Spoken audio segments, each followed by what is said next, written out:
Before Resident Evil Requiem, there was a game called Speed Punks for the PlayStation 1. Now, as a video essay creator, you might expect me to elaborate, but the truth is that these games have no relationship to one another, and I will not elaborate any further.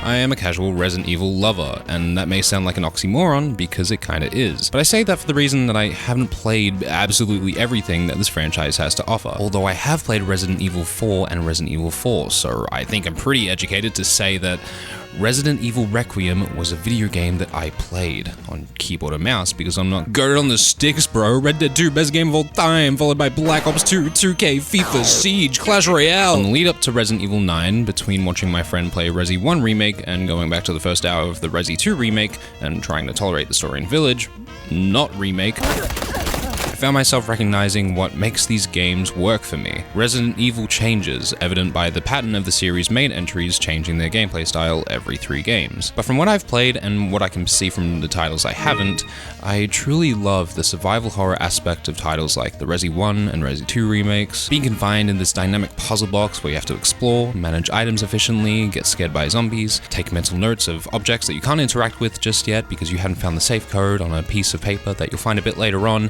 that also adds to the environmental storytelling with a handwritten account by a character commenting on what actually happened here in this police station or mansion, but then you realize you just killed that guy 6 minutes ago and 7 minutes later he's back. But then I also really love the goofiness, the action, the anime of it all. Resident Evil can be scary, but it can also be anime as fuck, one way or another.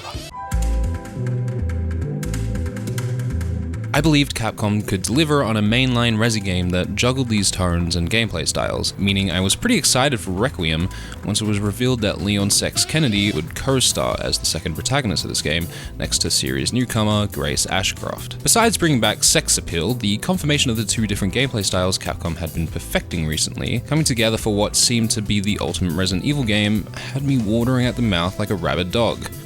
Or maybe it was just... It's not like the series hasn't tried to juggle both action and horror in the same game before. Resident Evil Village tried to be many things, the only thing that it wasn't was good. I'm joking, of course. When it's not trying to be the last game, it's trying to be Resident Evil 4.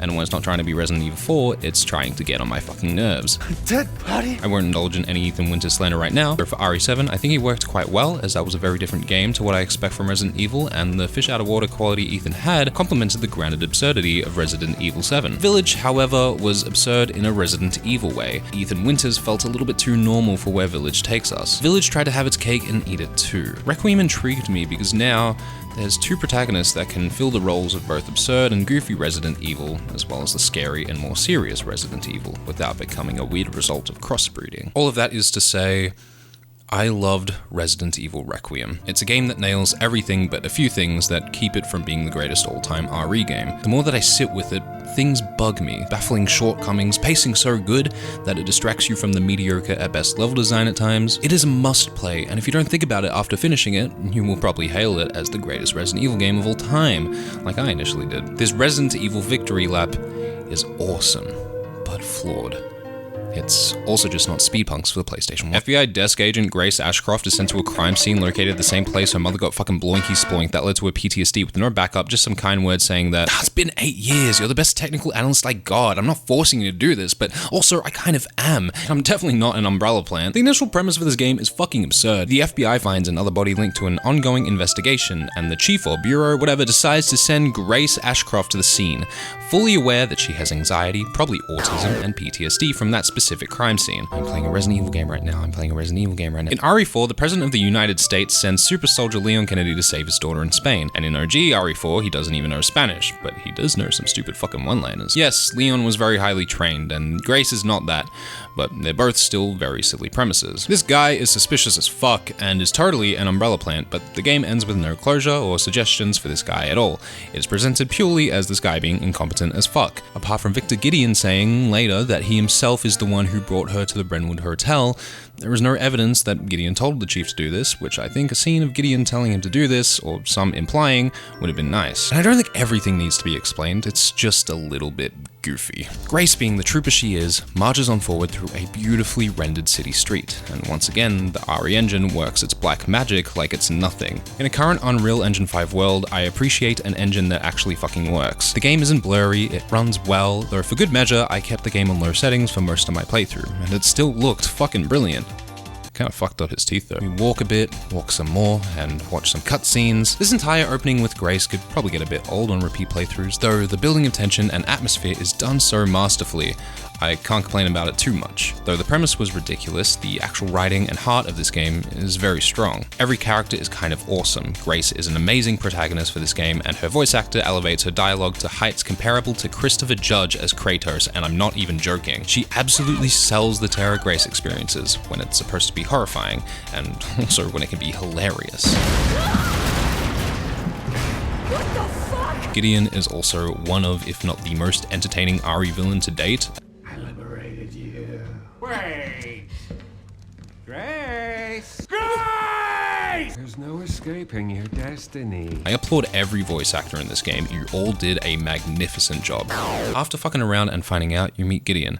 He proceeds to do his best impression of an evil person, though he fails because the competition is just too steep these days. Then we get to players, the push and pull of tense, scary Grace sections, and then the balls to the wall badassery of Leon sections is sustained throughout the first half of the game and makes it quite memorable. Resident Evil games have had dual leads before, even since the first game, though Claire and Leon in RE2 Remake, for example, play identically except for using different weapons, and the levels that you play out are a little bit different. There have been times where you have played as a more vulnerable character compared to the protagonist for a very brief sequence, but these kind of served as a short, spooky distraction from the real meat and potatoes of those games. The back and forth between Grace and Leon here is completely new to my knowledge. These are two very polished gameplay systems, and they keep you hooked. For the first half at least, the Grace sections last a lot longer than Leon's. His sections in the early game tend to be just a short reprieve after the tension building, the lurking around of the Grace sections. Leon's intro is just so well done. It feels so frenetic with the setup provided by Gideon, running down the chaotic street, trying to decipher the zombies from the civilians running past you, getting the feel of the combat for the first time.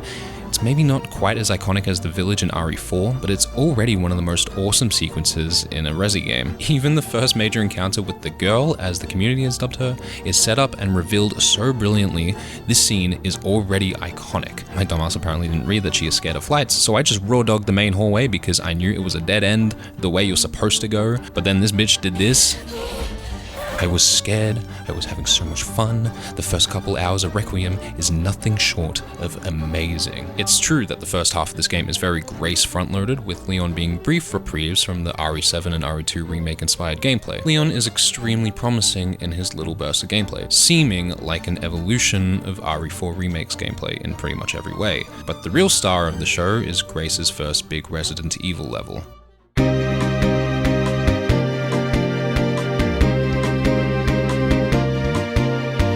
This is maybe the best Resident Evil has ever been. Before this, Grace's sequence have been spooky, and the first encounter with the girl is pure horror. But Rhodes Hill Care Center is peak survival horror. This sprawling medical center with fucked up discoveries that you have to then deal with. Shout out to Chunk, he the goat type shit. She Leon my Kennedy till I'm giddy on my Croft type shit. These zombies having recently turned can be heard and seen mumbling and complaining about their routines. The sight is similar to that of an Australian pub. If you're a fucking fair dinkum fucking full-grown Aussie, this is what you'd have for breakfast, you fucking dog cunts. A fucking VB long neck at 20 to 8 in the fucking morning. There are so many zombies in this section with a well-defined personality, and it's this blend of horror and goofiness that makes Resident Evil what it is to me. It is tense running through these narrow hallways with this motherfucker who keeps turning the lights off. It pisses me off because I've turned these lights on before to make it less scary for me, but then tension eases into a laugh because it is funny that this guy just fucking hates the lights. The care center section sees you managing items, finding notes, light puzzle solving, backtracking, exploring,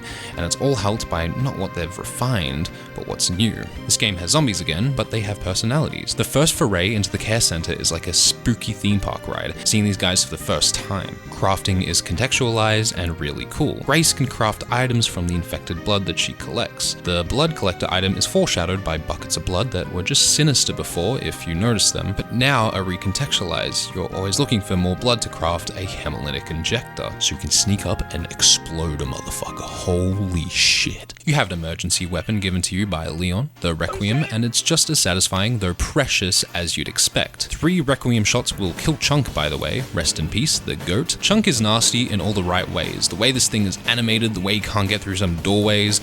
There are so many jokes I could make right now. Besides the new stuff, Resident Evil's formulaic structure and level design work really well here. With Grace's sections and other survival horror focused titles, you often activate something or pick up an important item, and the second you exit the inventory screen, the game spawns a problem. It happened with the wristband in Chunk, it happened in RE2 Remake with Mr. X and the jail cells, and honestly the series has never been subtle about when a boss fight is about to happen. The event into a problem trope inherently lends itself to RE survival horror gameplay by providing a rhythm, a crescendo of tension into release, and a sprinkle of variety. Everything comes together, making this entire section close to perfect, slowly opening up the area, getting the wristbands that unlocked the correlated doors. Similar to RE1 Remake, zombies you killed earlier can return as stronger variants called blister heads, leveling up equipment and stats by spending antique coins, the way that there is an east and west wing. It's everything great about Resident Evil level design, but handled at the absolute highest level. There is a risk of all of these ideas boiling over the limit and becoming way too much,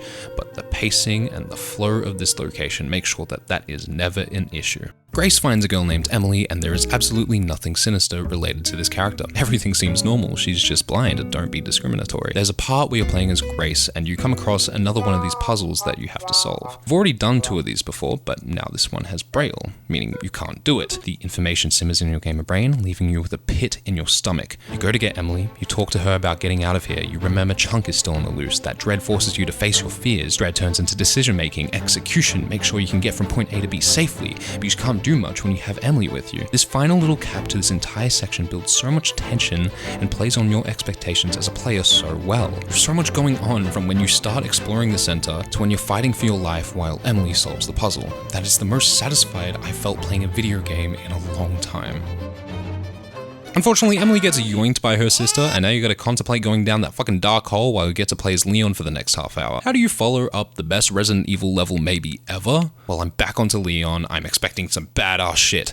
I spend like 2 minutes fighting Chunk, even though Grace killed him with 3 bullets. I roam around an empty level because I kinda already killed everything as Grace, so the only thing I get to do as Leon is open 4 fucking cabinets that I couldn't before because they were warped, and I have a little combat section, and then I'm back to playing as Grace.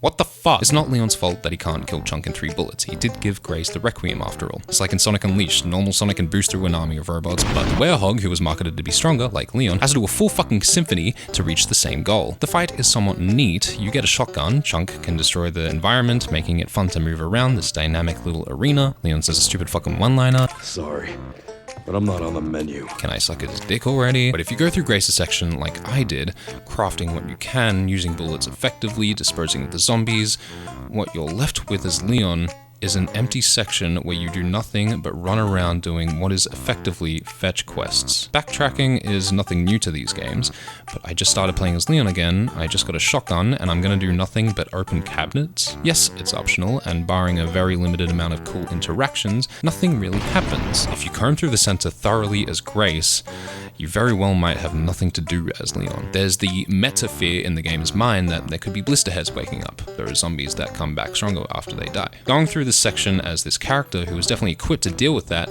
but doesn't quite know what you know as the player, is exciting and interesting, but nothing really happens. You walk down empty corridors with barely anything to shoot until the game decides that it's time for some combat again once you trigger a specific event. You could maybe argue that the uncertainty of zombies being alive can bring tension for Leon, who is a character that makes it hard for there to be tension in the first place. Besides tension being solely for the player and not diegetic, seeing as past games were designed in that you had to preserve ammo and not kill everything, it's obvious that Leon not having anything to do in this section was a miscalculation based on that precedent, not a conscious design choice. For all the praise I gave to Grace, her being able to craft crucial items if you manage everything efficiently, which is satisfying by the way, kind of shot this Leon section in the foot. Plus, Leon isn't supposed to be a timid protagonist anymore anyway. Why else would you choose this character in particular to hail an alternate gameplay style to contrast the spooky survival horror side of the game? Putting Leon in this role is a genius idea. They just don't give you enough things to fight sometimes. Anyway, Grace goes down the hole. Oh my god, I have to go around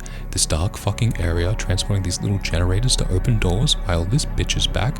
Oh, this is fucked. This is fucked. This is fucked. The basement section in Resident Evil Requiem is godlike. I never want to play it again. This section shredded my nerves, shook me to the core. Call me Cameron Diaz the way I'm scared Shrekless right now. The care center was a meticulously designed, tense, spooky Resident Evil level, whereas the basement level still takes cues from that design, but it's blended with that alien isolation type horror that the early Grace section had. The initial setup and the what the fuck that leaves everyone's mouths when they read the instructions on how to open up the cell that Emily is in. She and her sister were having a play date, as it seems. The sister continues to be fucking terrifying, yet she aura farms so fucking hard. The contrast of the red shadows barely illuminating the girl in the almost pitch black darkness is some seriously cool and freaky imagery. The way that she crawls back up into the tunnels that she's created in the fucking ceiling is so horrifyingly cool. The urgency of it all, the way that everything opens up, the nightmare fuel set pieces, it was another incredible Grace section. This part where you have to slip into this conveyor belt thing of dead bodies and zombies. This is what it's like getting on a fucking tram in Melbourne. Every time you put a joint plug into a thing to power up something, it's fucking nerve-wracking because of that Resident Evil formula. If it wasn't for some phobia slop and a dumb hide-and-seek horror section later, I would say that this was the most scared I felt during my playthrough. It all crescendos to you opening the cells, running to the elevator with Emily while everyone tries to thank you for letting them out. You die a couple times because for whatever reason you didn't look 2 centimeters below you, seeing the prompt to move the thing that's blocking the elevator doors from closing. IGN, you can hire me anytime. You managed to get away, or so it seems. What would have been a brilliant cutscene with an amazing bait and switch gets ruined by delayed audio, and I proceed to lose my immersion.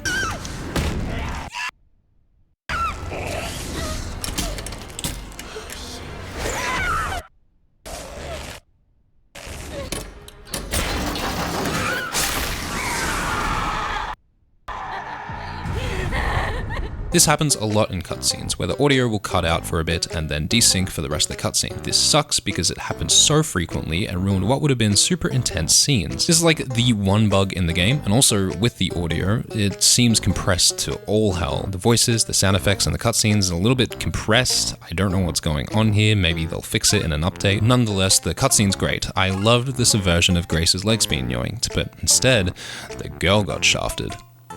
Speaking of shafts, I wish someone would handle me the way that Leon manhandles that fucking rifle. Grace tries to flee the care center. This guy offers to fly them out of there via a helicopter. Seeing how great of shape this guy is in, Grace accepts fetching the key from this house, which actually hides a secret underground location. Gideon has a little giggle.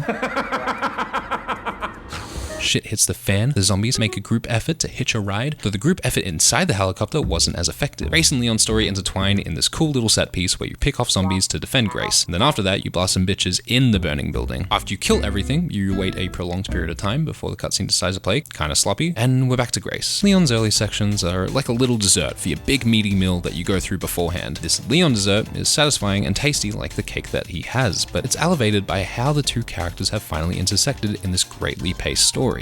But also Leon just has a great ass. The following Grace section provides a classic boss arena type spectacle. I appreciate this section being quite short-lived, as we've just gone through a massive amount of intense Grace gameplay. Though we're not absolutely blasting bitches at this point, however subtle it is, Grace's reaction to the girl being in this area hints at her being more accustomed to this situation. Entering the following boss fights of sorts, there's a feeling of confidence that both Emily and the player have now. Boss fights in Resident Evil are usually really good at providing this feeling anyway. It's fun to run around with the girl chasing you, stunning her with your Requiem to grant you enough time to one by one crank each handle to eventually open the roof. You continue to blast this bitch. It's a fun gameplay experience with a satisfying conclusion. But this is where I'm going to say that overall, I think this game was a little bit too easy. Yes, Grace's sections have been scary and tense, but that's purely from a situational and atmospheric angle. I never really got caught by the girl. Outside of 1 or 2 times, I decided to fill my gaming journalist obligations. I was also able to craft plenty of ammo and hemolytic injectors, making my time in the care center pretty breezy. It was fun, it was tense, but it was still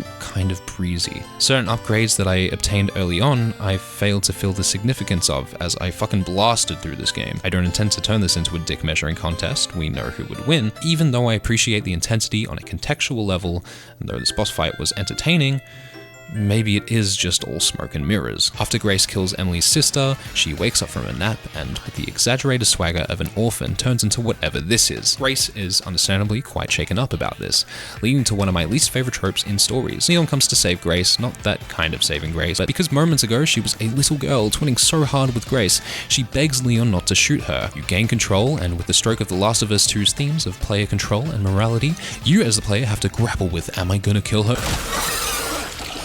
Grace did not like that. She runs away, Leon coughs up blood. Oh yeah, Leon's sick, by the way. Grace runs into Victor again, but most importantly, we are introduced to not Albert Wesker. Zeno? A clone, maybe? I don't know my Resident Evil lore. All I know is that there are liquors, umbrellas, and sometimes Leon Kennedy. Did I mention Sherry's in this game? You know the girl from Irie 2? I think she's in Resident Evil 6, I didn't play that one. Anyways, Leon was too busy having plot cough to care to go after Grace, so we are now on our way to Raccoon City. Sick title drop, I am a slut for title cards, oh my god.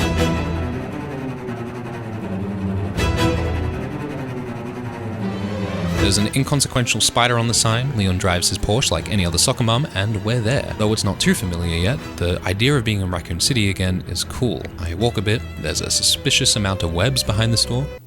Spider-Man? And just like that, we roll credits, and it's been a great time. A game that has a little something for everyone. Thank you so much for watching. People have been wanting this enemy type to come back in a new Resident Evil game for a long time, so I'm happy for them. This was the most terrified I felt the entire playthrough. You can actually see me pausing after I run into one of the little guys, because I wasn't expecting a little guy. This section fucked me up. It was great, and the gameplay was really fun. The next half of the game is mainly the Leon show. There's a lot to like here, and a lot I was confused by. We wouldn't have The Last of Us without Resident Evil 4, and we wouldn't have Resident Evil Requiem without The Last of Us 2. We are plunged into this open area which is incredibly reminiscent of Seattle Day 2 from The Last of Us 2. We get to walk on a tight strip of building, we switch characters, Leon dies, it's basically The Last of Us 2. This entire section is so Last of Us 2 coded that I forgot that I was playing a Resi game half the time. Requiem decides to yoink a lot of ideas from popular games in their respective genres, specifically Alien Isolation and The Last of Us. With The Basement, though it went heavier on the Alien Isolation style, it married it so well with the Resident Evil style that I didn't really think about it that much. Leon's big main section does find you backtracking for cranks and other items to open certain doors,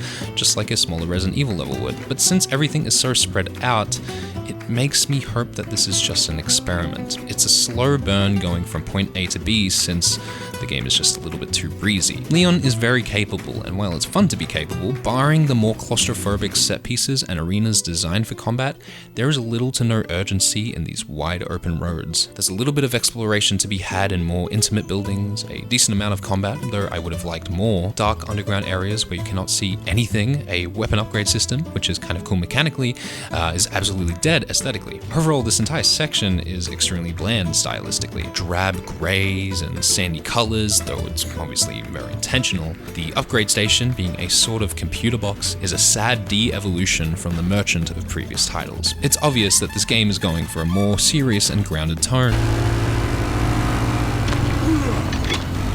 On one hand, this game can handle tonal whiplash like a champ. The motorcycle sequence plays kinda badly and looks goofy as fuck, but it works because of Leon and Victor being silly anime characters. Resident Evil is a franchise that is privileged enough to be goofy from time to time. I would love to just praise this, but there are missed opportunities in so many aspects of Leon's half that are a result of not going all the way for most things. If the game is willing to go as crazy as it does, I don't think it's out of the question for there to be a fun merchant character to contrast the post-apocalyptic setting you are currently in. This character doesn't even need to necessarily teleport like the old merchants did. Imagine a goofy character who was hiding at this BSAA camp, get a cute little cutscene between Leon and this character. He for a time is the NPC you upgrade your weapons through, but once you have to leave and go elsewhere, you could send those boxes around the area, like supply drops, and you upgraded these computers like you would in the game already. That contextualization and addition of a merchant would have made this feel a lot more Resident Evil. Right now, it's just kind of very lame. Besides wanting more combat arenas and combat in general, there is a crippling lack of enemy variety compared to a game like RE4. You already showed that you have phobia slop in this game. While my irrational fear is glad that it was just for a boss fight, I think it would have been an easy way to grant later sections more enemy variety. Even in this motorcycle sequence, you shoot at classic Resident Evil dogs. Why didn't we fight those on foot? Otherwise, I think Leon's combat might have actually peaked in Leon's second scene. The zombies have personality, they can pick up the chainsaw, the physics are very funny, the arena is nice and claustrophobic, though not as vertical as I would like, it doesn't matter since it's literally the second combat section in the game. There are zombified armor-wearing BSAA soldiers in the Last of Us section, but that's about it. For this section anyway, I don't want to say it feels half-assed because it isn't, but nothing feels like it's taken all the way. The upgrade system is fun on paper. For every kill you get more money to spend on weapons and upgrades, and seeing as Leon has a massive inventory, you're encouraged to mess around with the weapons.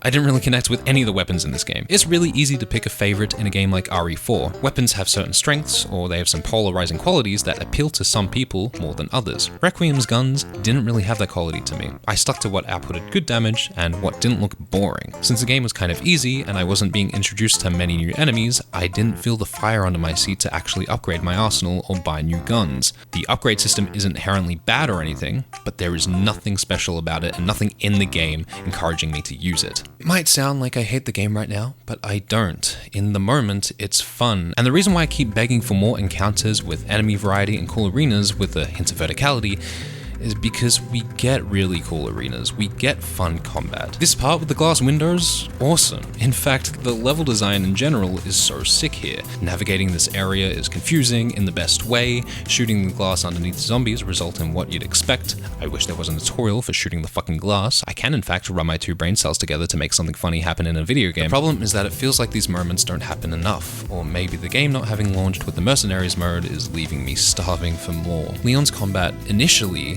seemed like an evolution of RE4 remakes. Although, as it's trying to do a little bit more, I think it's ever so slightly clunkier. Unlike the context-sensitive melee animations and executions the game does so well, the objects that you can interact with by throwing or picking them up are a little bit too context-sensitive to feel as free-form and satisfying as I would like, since you have to be close enough to an enemy for the prompt to become available. The melee in this game is cool, having an axe is sick, but you're never really encouraged to use it. Being able to replenish the axe's durability quickly is a design choice for a more melee active combat system, but this game doesn't have that. The melee strikes are also just a little bit clunky and unsatisfying. If you would indulge my souls-pilled brain, I think it would have been awesome to have certain enemies that get up in your grill that warrant a close-range melee duel. If this were a hybrid of close-quarters Sekiro-style melee and parrying with Resident Evil headshotting, knee-stunning, suplexes, and roundhouse kicks, I think it could have been an incredible evolution from the combat we had before. Yes, I'm aware that a moment ago I said it's clunkier for doing too much, and now I'm asking for it to be a Sekiro/Doom the Dark Ages type system.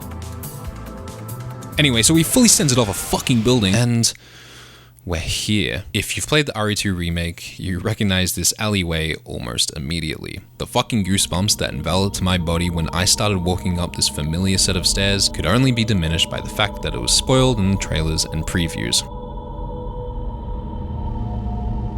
If I can for a moment forget that I had been spoiled this, I can say that this moment is seriously cool. The game can at times devolve into fan service and member berries, but it doesn't particularly bother me. For the most part, it's similar to something like No Way Home, where it uses the fan service and the member berries to elevate a character's writing. One thing that the serious tone does well is make way for Leon to show introspection and for his motivations to come through. RE9 has a silly, scary, messy narrative, but there's an underlying sincerity to it all that makes the story quite compelling. Arriving at the RPD is incredible, truly one of my favorite moments in a Resident Evil game. Walking around this building, having played the remake, is very cool, yet short-lived. There's not much to do, so you trigger a Grace cutscene pretty quickly. Would have liked a bit more exploration, but it's fine. Grace gets an exposition dump, learning about what connections she supposedly has with Alpus that they keep talking about, these clones that look somewhat similar to Grace, and this precedes a brand new section of gameplay.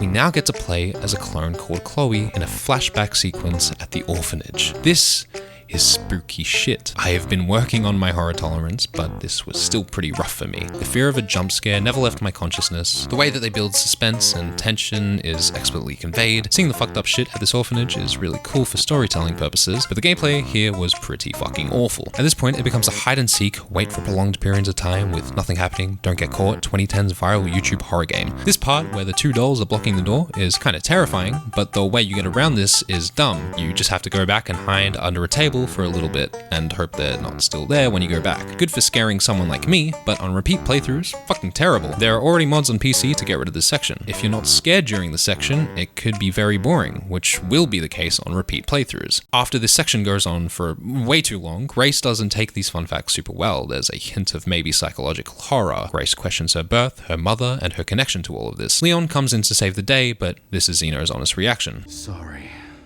but I don't have time to spare.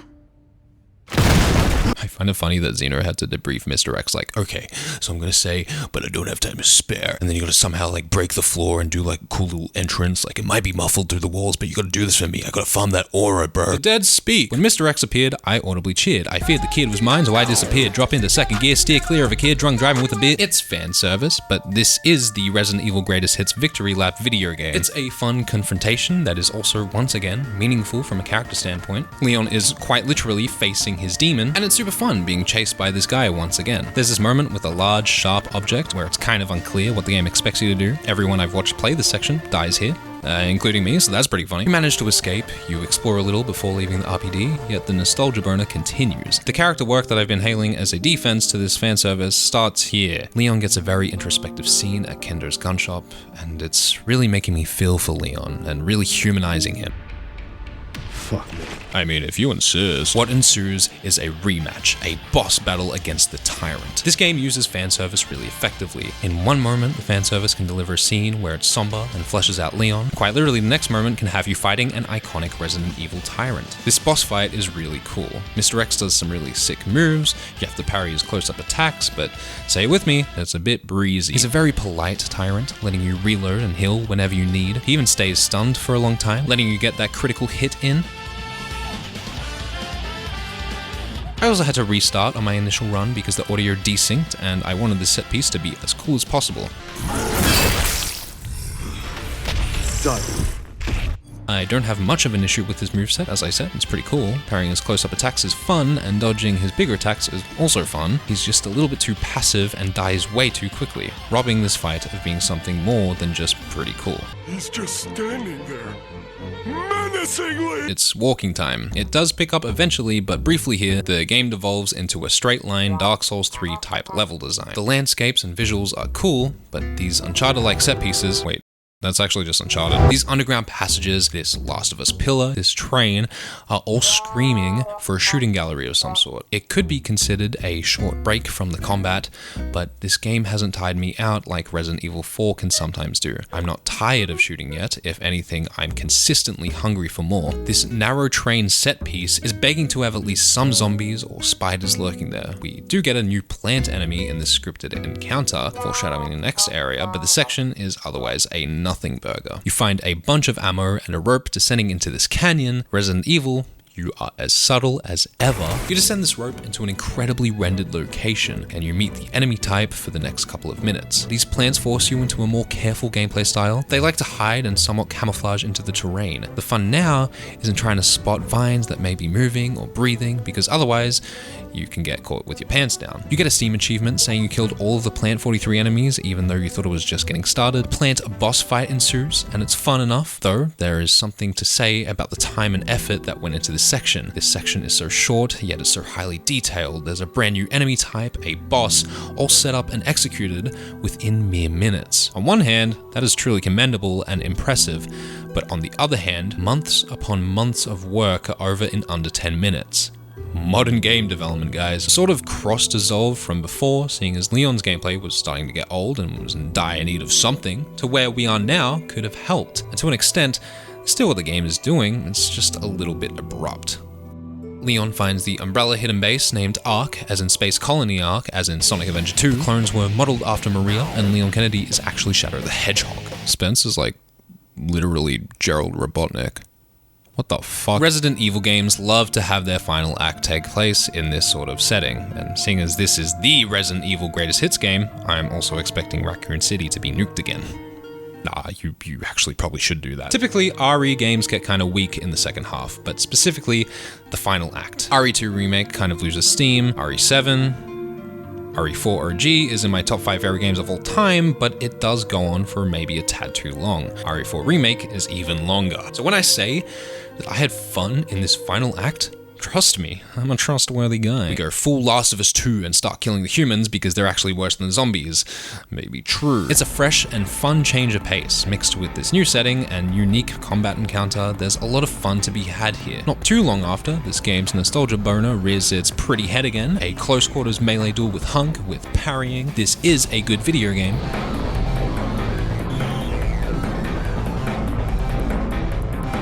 Anyway, Hunk gets murked, Leon and Grace's storylines once again intersect, the drama and writing are all great, Grace gets to have character moments, Leon gets his, they manage to flee from Xeno, but Leon doesn't feel too good. After Leon wakes up from his nap, the two can finally connect with some great character writing. A sick, dying Leon Kennedy tells Grace about his regret and undying desire to redeem himself from the Raccoon City incident. As Leon's about to leave and save the day, Grace begs to go with him. Initially, he says no, but Grace pleads that she doesn't want any more regrets. In this moment, he sees himself in her.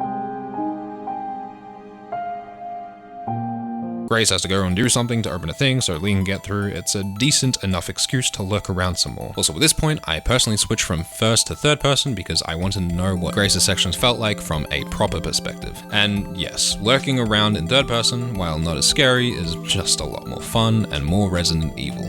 Back to sneaking around, backtracking for certain items, keeping tabs on safes and their respective codes. It's all back and just as tense as you remember. However, there is so much working in this section's favor, it's insane. If the care center, the basement, and this section were the entire game, that could become exhausting. I know this because that's what a traditional Resident Evil game is. That's obviously not to discredit those amazing games, but the exhaustion of a gameplay style can be a reason as to why many final acts in RE games are considered weak. This is even true with an action game like RE4 to some extent. Requiem has the luxury of putting you back into survival horror after you've just had a massive amount of action gameplay. This game's structure elevates its content in ways that would have been impossible otherwise. If anyone asks why this game had to have split roles and gameplay styles, this is why. We also have lickers to worry about now. I had a gut feeling these fuckers would be back, and their inclusion is awesome. They are so cool and freaky, lurking on the sides of walls, lurking in claustrophobic rooms and corridors. The game cleverly puts shattered glass in an early room to make newer players wary of the licker's sensitivity to noise. There's a generous sprinkling of more traditional zombie-like enemies who are a pain to deal with. It kinda sucks that this location is made up of literally only 2 different monsters, which, yeah, enemy variety.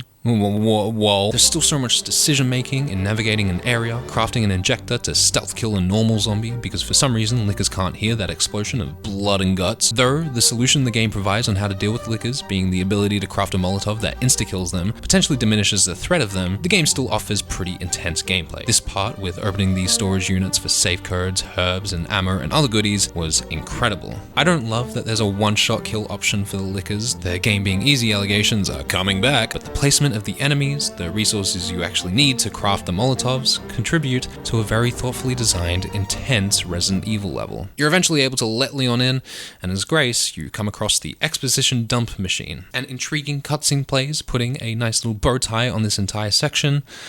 Leon, on the other hand,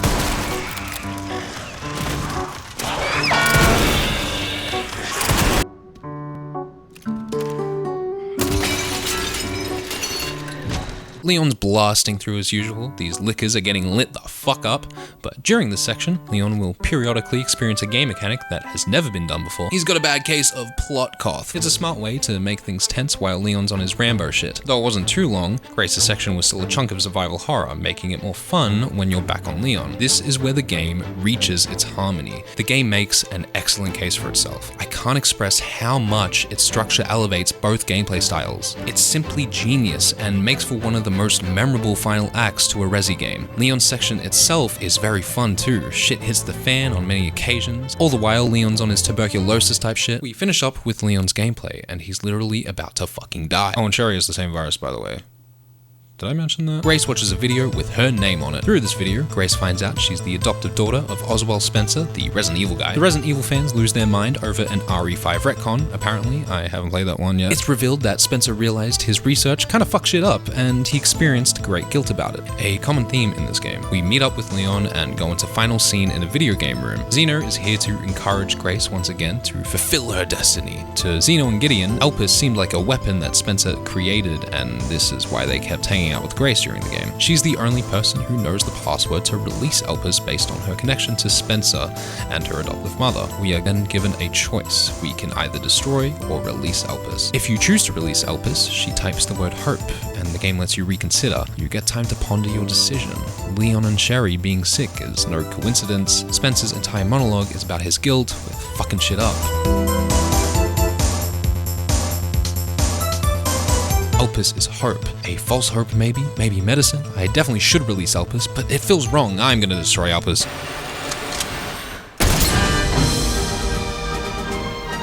What the fuck? To say this game has two endings is being generous. One is a real ending with a boss fight and a narrative conclusion, and the other is a joke. A really funny joke, but a joke nonetheless. Thankfully, the game immediately lets you reselect your choice upon watching the credits roll. This ending is bad in every way. It's more of an extended death scene, if anything. Choosing the right option sees you play out a real ending to a video game. Xeno gets bamboozled, Gideon chops his head off, Grace makes a wonderful observation. We can't let him have it. Leon gets the medicine drug, shit hits the fan, and an anime battle ensues. This fight against Gideon is great. His moveset is anime as fuck. It basically turns into God of War for a bit. The spectacle and presentation make this memorable. The lightning, him flying around everywhere, it's just, oh, wow. It's mechanically engaging and is a satisfactory boss fight.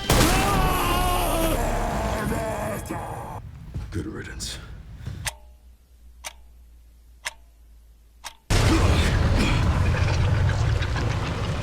Nemesis. I love Resident Evil. This is just as grand a boss fight as this game deserves to end on.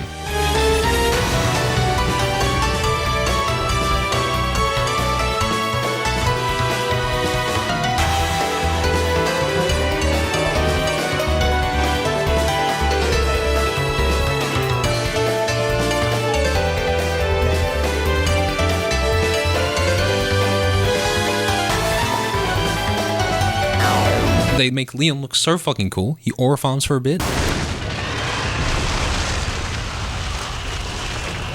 before making sure Grace is okay. Though, just like every other game, they need to get out of the crumbling facility, so they get saved by some guys sent by Mr. Redfield. He's always too busy to do things himself, like explain to Ethan that it's not his wife he shot 10 times. Villagers are fucking weird. You get a cute ending, nothing crazy. It's kind of silly that Emily is salvageable in the state we shot her in, as Leon apparently didn't. Hit any of her vitals. Yeah, okay, don't tell me what I did or didn't do, Leon. Final shot is cute enough for me to tolerate it.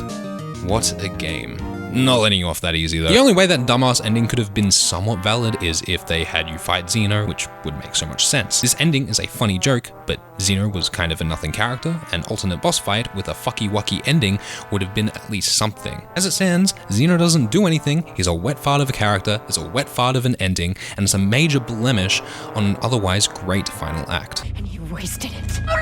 Resident Evil Requiem is a wake-up call for the video game industry. From reveal to release, this game nailed almost everything, barring revealing a little too much by showing Leon at the station. The initial announcement trailer garnered an insane amount of hype, even though Leon wasn't even confirmed to be in the game yet. Gameplay and previews were consistently promising. Game drops in a finished, albeit lean state. Apart from the audio, the game isn't buggy, it's well optimized, the game itself is incredibly polished and delivers a truly fantastic experience. Things that should be the bare minimum have become optional for games now. Resident Evil Requiem is what should be the norm. I'll say now that the game is incredibly light on content at the moment. The campaign is incredibly rich in quality, but is short-lived. Resident Evil games are supposed to have lean, replayable campaigns. That's where the value is. There are a bunch of little things, however, that make it kind of hard for me to want to immediately replay this. In my opinion, the lack of a mercenaries mode really hurts this in its current state. Resident Evil has also needed a chapter select option for the longest time, and this game arguably needs it the most. With how varied this game is at times, I should be able to replay combat encounters like The Last of Us lets you if that's what I'm in the mood for. And I also should be able to go through the care center just for fun. As far as New Game Plus goes, Insanity mode seems like a proper challenge, but it also seems like it's jumped up to 110% difficulty, whereas the main game felt like 70%. All of that said,